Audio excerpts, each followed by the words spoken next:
listening to Someone Like Me, In Slavery Tennessee's podcast, working to educate listeners about the realities of human trafficking and empower survivors of this crime by telling their stories, both through interview and interweaving their voice throughout all of our conversations. I'm Leslie, your host. Today's Survivor Story episode is a rerun from our first season.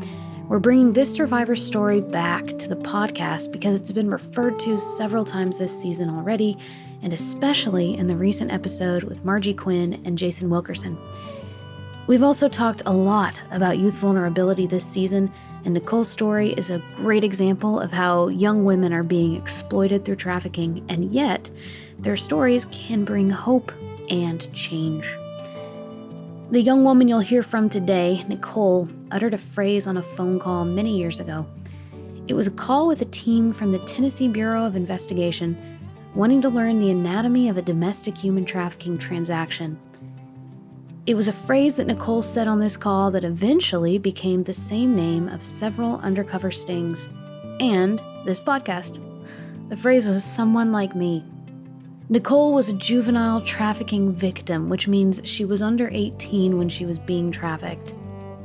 As a reminder, this podcast shares the experiences of human trafficking survivors, which may include elements like sexual assault and intimate partner violence, so please be aware that this may be triggering for some, though it's our hope that these stories will be empowering to those who told them and those who hear them.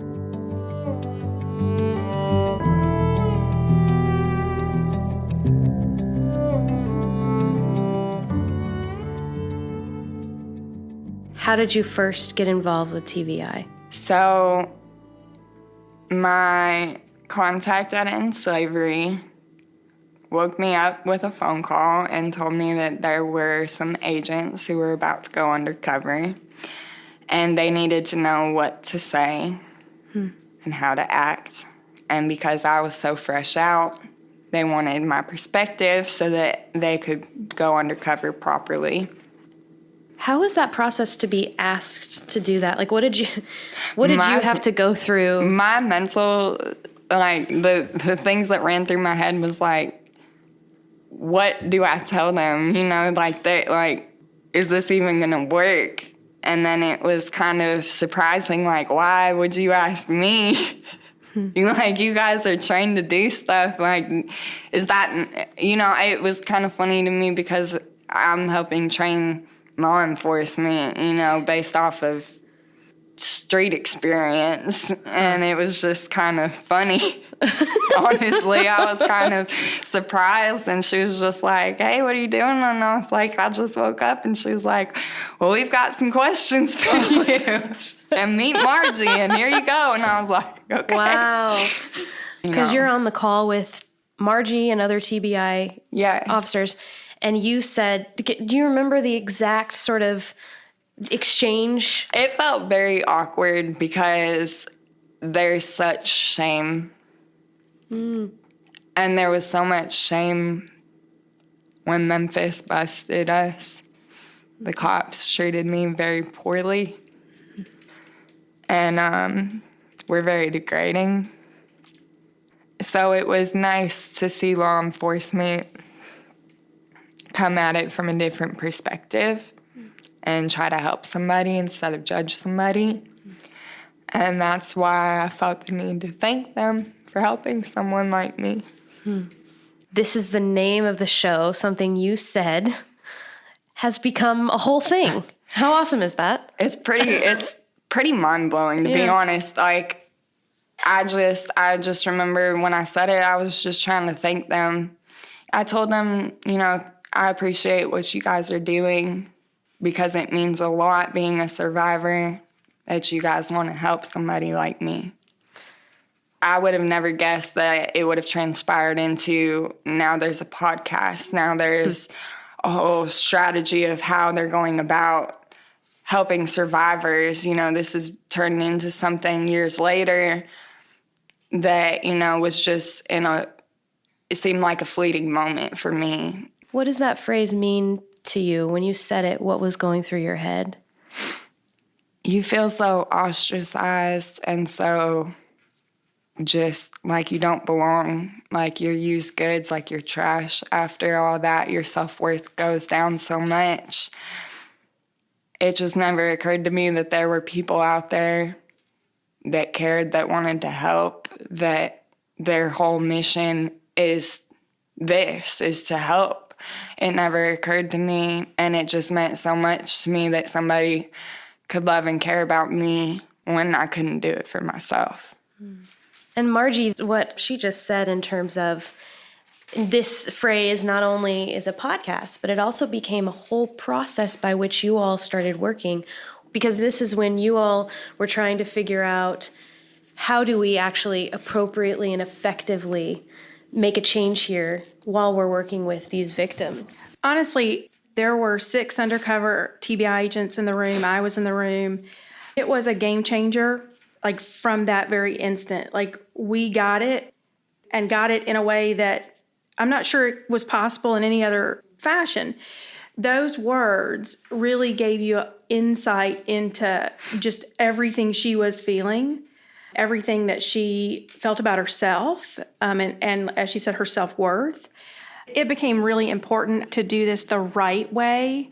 Talk about a trauma-informed approach, and we want to interact with women like Nicole in a completely different way, understanding all the things that they've been through so that they are not degraded, they are not, treated so negatively and so harshly.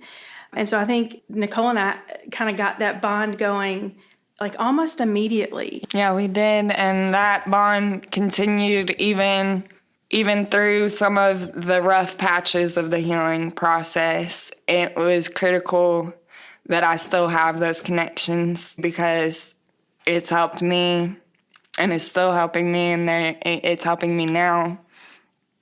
And I think what we understood then so organically was we wanted to make sure that no other woman or child ever felt like that again. Like she wasn't worth our effort. Because as we said over and over again after that, like if we're not out there for someone like her, who are we out there for, right? And so it became kind of a rally cry almost for TBI. We named every covert operation we ran. I ran 12 up to my retirement in 2018. And we codenamed every single one of those someone like me. Actually, Nicole came to one of those within slavery and met with survivors like on scene at the point of contact. And I don't know that she loved that experience, but it was an interesting experience for her. And I'd love to see if you would say something about that. So that experience was very bittersweet. There was pros and cons that came with it. It was very empowering to me to just be able to be involved in something like that. I never would have had that experience had it not been for Margie, and it was a door opener for me. You never really know where you are in your healing process until you're presented with a situation. And I thought I wanted to be far enough along that I knew I wanted to be that survivor that helps the next one, like my mentor did for me. I wanted to be somebody's hope, somebody's light. And I wanted it so badly. I wanted to do whatever I possibly could to help. And so that meant going on this sting operation. And it was really cool to see the work and the effort that people do to try to help these girls, even if they don't see it as help at the time. Because I know when it happened to me and I got busted, it felt like my walls were coming down. However, the sting was successful on TBI's side of it.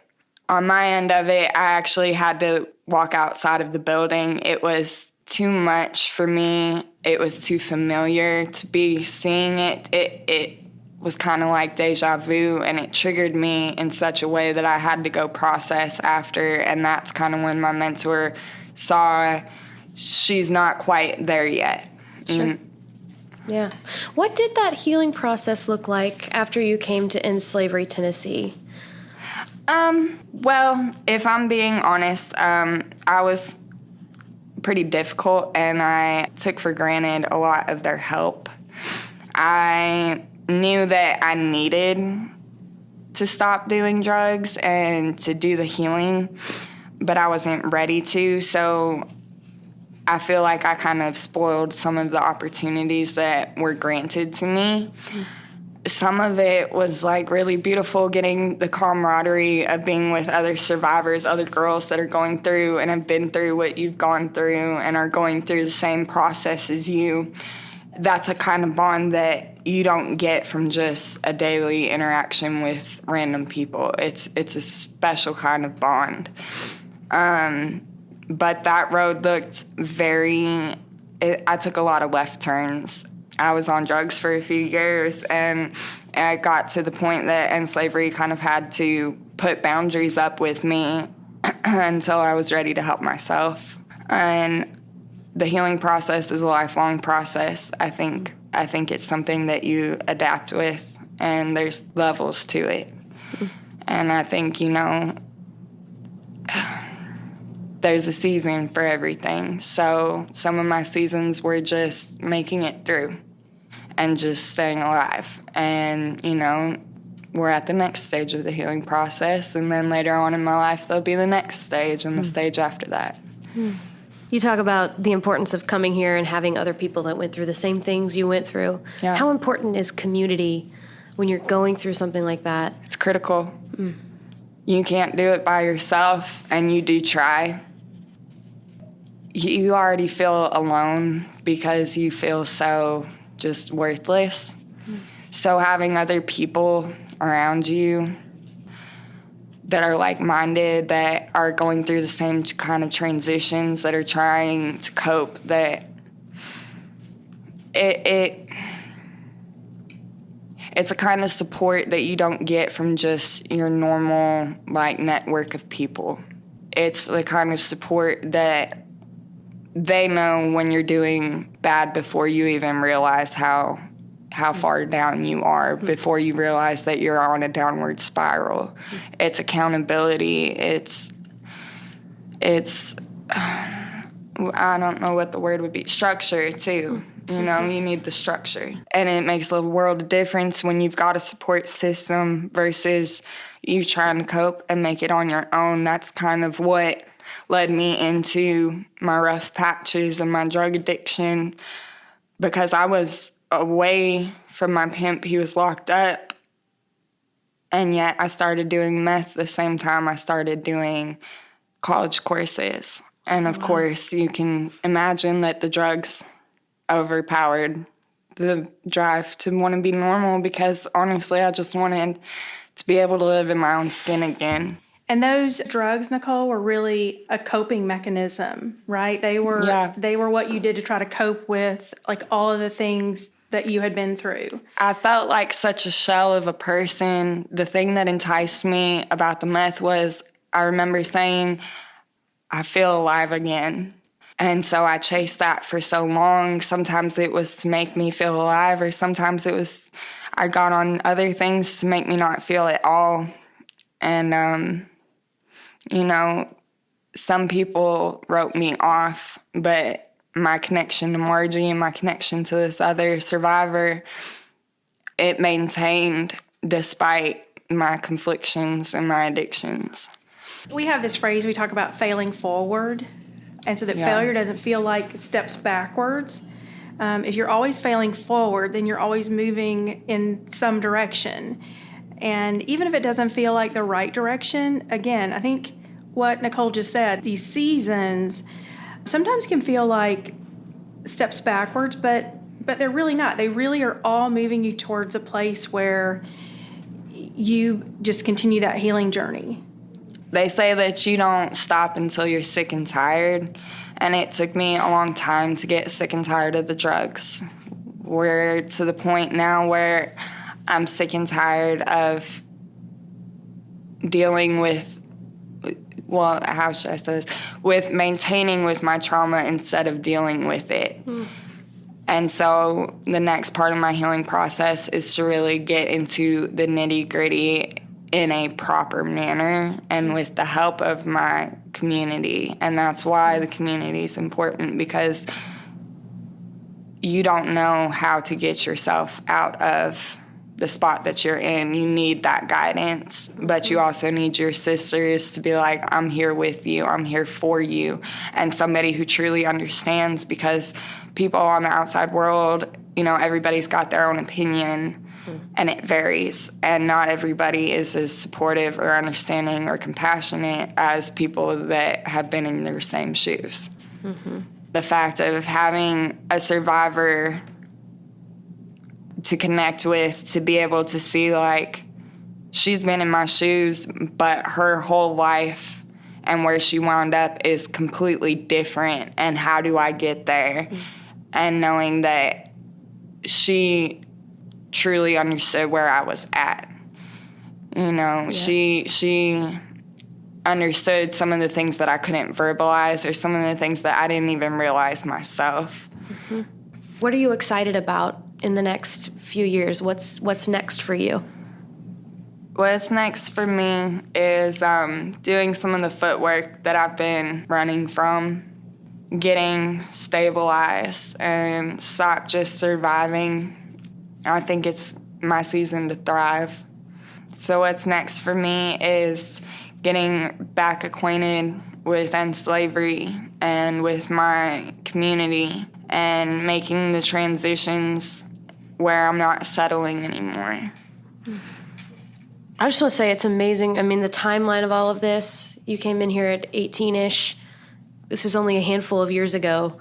There is so much bravery that you have, and it's worthy of commendation. And it's such an honor to get to talk to you and to hear this story. This project is so meaningful for so many people, and to get to hear the voice behind the name, it's just really cool. And to hear the story.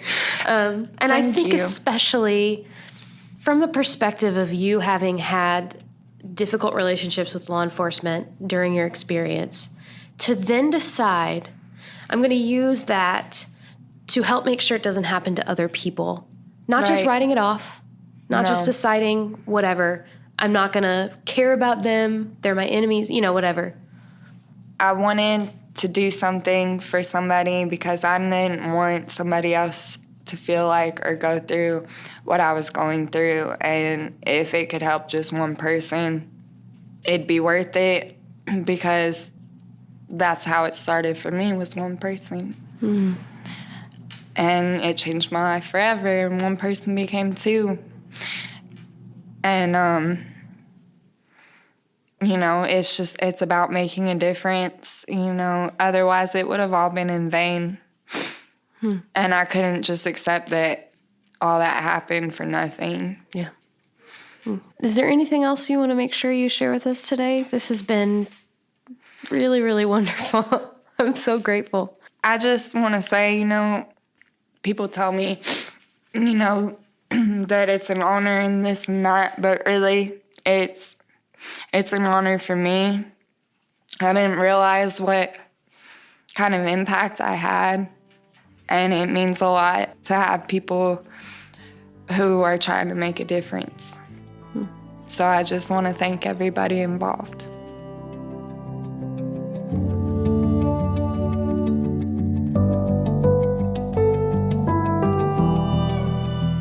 In Slavery, Tennessee thanks the Jones Legacy Group for their continued support of Someone Like Me.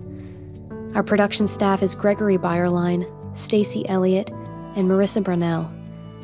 Claire Bidigary Curtis is our engineer, and original music is by Zach and Maggie White. I'm Leslie Eiler Thompson. Thank you for listening.